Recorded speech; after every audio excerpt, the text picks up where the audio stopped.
The idea of the machine as the central paradigm, you see, I think the problem of the last 300 years of mechanistic science has been to assume that the only valid form of thinking about nature is to use machine metaphors.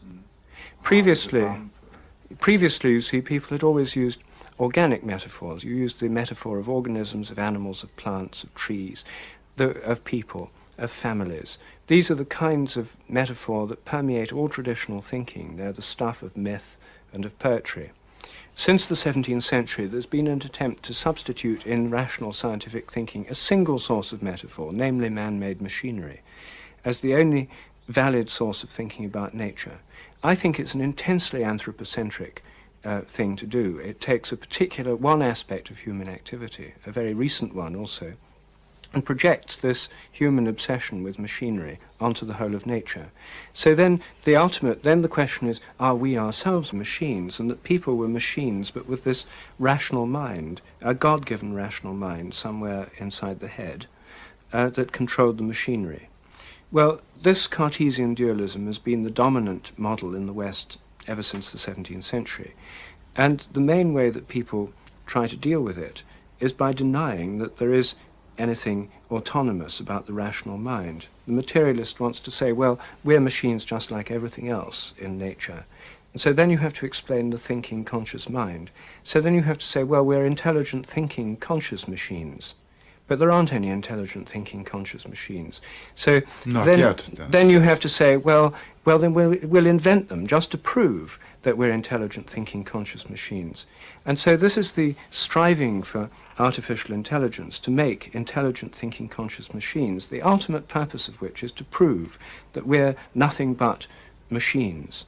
Well, since machines are made by people in the first place, it seems to me such a futile, and it's like a dog chasing its tail. It seems to me an entirely futile exercise, and I can't get very engaged with this entire quest to try and prove through enormous intellectual convolutions, through frightfully clever arguments, that we're nothing but machines, by imagining that our brains are some kind of self-programming computer of a type that doesn't actually exist, but of which we're promised there will be examples at some time in the future. The problem, you see, with materialists is that we're not thinking machines, and there are no thinking machines. And so they have to keep pretending that they will exist.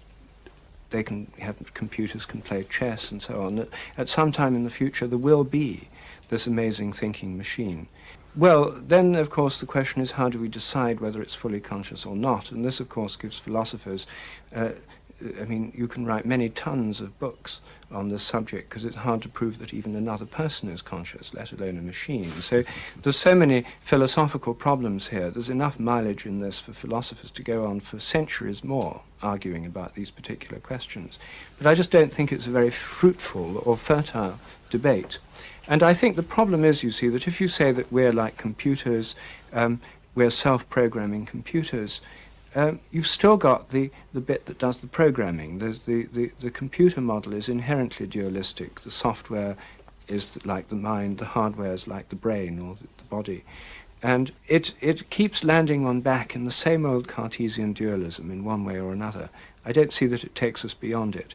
And of course the idea of thinking of the brain as a computer is just a way of trying to update the machine metaphor, to use the latest technology.